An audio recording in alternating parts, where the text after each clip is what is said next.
আছে একদম নতুন। তো আমি সোমা সর্দার, গড়িয়া থেকে আসছি, সিস্টেমে ডায়মন্ড ডিরেক্টর। তো তার আগেও আমার একটা পরিচয় আছে যে আমি একদম একজন নর্মাল হাউস ওয়াইফ। এই নর্মাল হাউস ওয়াইফ থেকে কি করে আমি সোমা ম্যাডাম হলাম, তো আমার জার্নিটা আপনাদের সামনে একটু তুলে ধরবো। কারণ প্রোফাইল আপনাকে বানাতেই হবে, তাই আমার নিজের প্রোফাইল বানানোর জন্য কোম্পানির প্রোফাইলটাও বসে শুনতে হবে। ইয়েস আর নো? সর্বপ্রথম বলি যে আমি সোমা ম্যাডাম কি করে হলাম। কারণ আজ থেকে 2017-এ আমি জার্নিটা শুরু করেছিলাম নভেম্বর মাসে। তো আমার senior mister Yasin Ali Mondal sir যখন আমার কাছে গেছিলেন, তখন আমি একটা মোবাইল শোরুমে চাকরি করতাম মাত্র 3000 টাকার স্যালারিতে। তো স্যার যখন আমাকে বলেছিলেন, তখন আমি একদম অবিশ্বাস নিয়ে বলি, স্যার আমাকে ক্ষমা করবেন, কারণ আমি 30 টাকার পার ডে ওষুধ খাই, আমি মাইগ্রেনের পেশেন্ট, আমি হার্টের পেশেন্ট, প্রচুর লো প্রেশারের সমস্যা আমার, আমি বসলে আমি ঘুরে পড়ে যাই, বিছানার মধ্যে শুয়ে পড়তে হয় আমাকে, তো আমার দ্বারা এই সমস্ত হবে না। তো স্যার বলেছিলেন একটাই কথা, যে আপনি আগে সুস্থ হন, তারপরে ব্যাপারটা নিয়ে ভাববেন। তো হয় না, আমরা বাঙালি, আমাদের প্রথমে সামনের মানুষকে আমরা বিলিভ করতে পারি না। তো আমিও বিশ্বাস করিনি, আবার কোথাও বিশ্বাস হয়েছিল, কারণ যিনি আমার সামনে গেছিলেন তার নামের কাছে 5খানা সরকারি ডিগ্রি আছে, এবং তিনি আমাদের ওখানকার খুব সুনামধন্য একজন টিচার, ফিলোসফির টিচার ছিলেন। তো এই লেভেল থেকে আমি ওনাকে খুব একটা ফেলেও দিতে পারিনি। তো অবিশ্বাস নিয়ে আমি জার্নিটা শুরু করে 1250 না 1150 এরকম একটা প্রোডাক্ট তুলে নিয়ে বাড়ি গেছিলাম। তো তোলার পরে হাজব্যান্ডের সাথে খুব একটা ওনার মধ্যে হচ্ছে যে খুব দাম, আমার মধ্যে হচ্ছে দাম নেই। তো এই নিয়ে সেই জার্নি শুরু হয় বিশ্বাস অবিশ্বাসের দোদুল্যমান অবস্থায়। তো 6 মাস, তারপরে আমি 6 মাস একদম স্যারের সাথে ডিটাচ, কাজ করবো না, প্রোডাক্ট খাচ্ছি, ভালো আছি, ওয়েল, কিন্তু আমি কাকে বলবো শ্বশুরবাড়ি, আমি কাকে বলে কি করব না করব জানি না। কারণ বাবা টিচার, মামা এমবিবিএস ডক্টর, আমি নর্মাল হাউস ওয়াইফ, এমন ফ্যামিলিতে বিলং করি সেখানে এমএলএম এর মাল্টি লেভেলের কোনো জায়গাই নেই। তো সেই জায়গা থেকে অনেকবার স্যার আমাকে বারবার বলেন যে কই ম্যাডাম আপনি তো ভালো আছেন, ওষুধ তো খাচ্ছেন না, কাজটা শুরু করুন। তো এই ভেবে ভেবে একদিন আমি কি করলাম, যে স্যারকে বারবার ফেরাতে একদিন আমার ডায়েরিটা পাঠিয়ে সামনে ধরি স্যারের সামনে, এবং বলি যে স্যার এইটা নিয়ে কথা বলে আমি কি পাবো, একটুখানি দেখান আমাকে।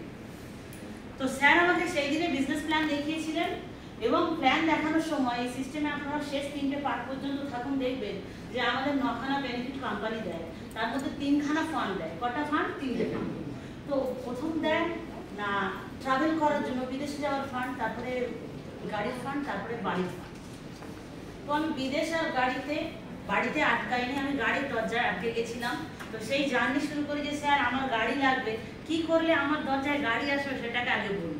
তো স্যার ওই দিনকে বলেছিলেন যে এই সিস্টেমে 3টে মানুষকে আপনি আগে আনুন, কেরিয়ার করে দিন, তাহলেই আপনি গাড়ির মালিক হবেন। তো যথারীতি সেই কাজ শুরু করি, তখন থেকে ভালোবেসে বিশ্বাস নিয়ে শিখে কাজটা করি, এবং সেই সুবাদে আমি আজকে ডায়মন্ড ডিরেক্টর।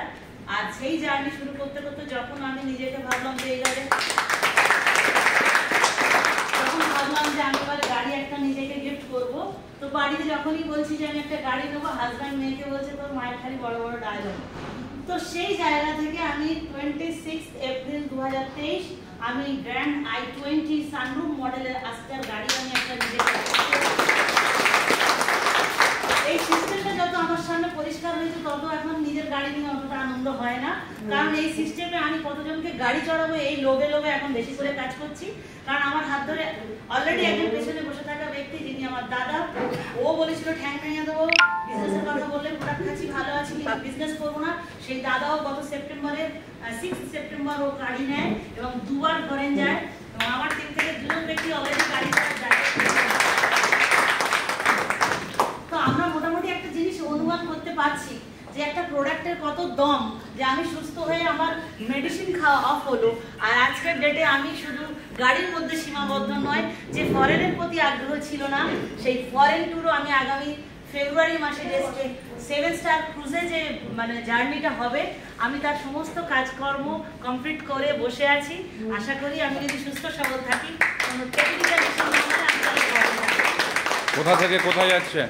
স্যার আমি দুবাই থেকে কাতার যাব। কিসে করে যাচ্ছে? এবং পুরোটাই 7 স্টার ক্রুজ। জোরে হাততালি একবার, জোরে জোরে জোরে। তো এক কথায় কি বলবেন? তো যে বয়সে ভেস্টিজটা উপহার হিসেবে পেয়েছিলাম, তো আমার একটা কথাই মনে হয় যে এই বয়সে যদি এইটাকে বিশ্বাস না করতাম আর নিজের উপরে কনফিডেন্ট না রাখতাম, তাহলে কখনো এই বয়সে এসে একটা গাড়ি চড়া তো দূরের কথা, ও ভাবনাই আনা যেত না, কারণ এই বয়সে আর আমার দ্বারা কিছু হওয়ার ছিল না। তো সেই জায়গা থেকে বলবো ফ্রেন্ডস, আপনারা যারা আজকে মানে ইচ্ছে করে হোক আর অনিচ্ছা সত্ত্বে হোক এসে পড়েছেন, তো একদম পজিটিভ একটা ভাইব্রেশন, পজিটিভ একটা মেন্টালিটি নিয়ে এখান থেকে বেরোবেন। কারণ আমাদের জেনারেশনে, আমাদের 14 জেনারেশনে কারোর কোনোদিন ক্ষমতা হয়নি যে নিজে গাড়ি চড়ে অন্যকে গাড়ি চড়াবার রাস্তা করে দেবে। সেই প্ল্যাটফর্ম হচ্ছে ভেস্টিজ। যদি নিজের উপরে বিশ্বাস রাখতে পারেন তাহলে একদম আপনিও পারবেন আমার মতো। এই গল্পটা শেষ করলাম। এইবারে বলবো আমার কোম্পানির প্রোফাইল।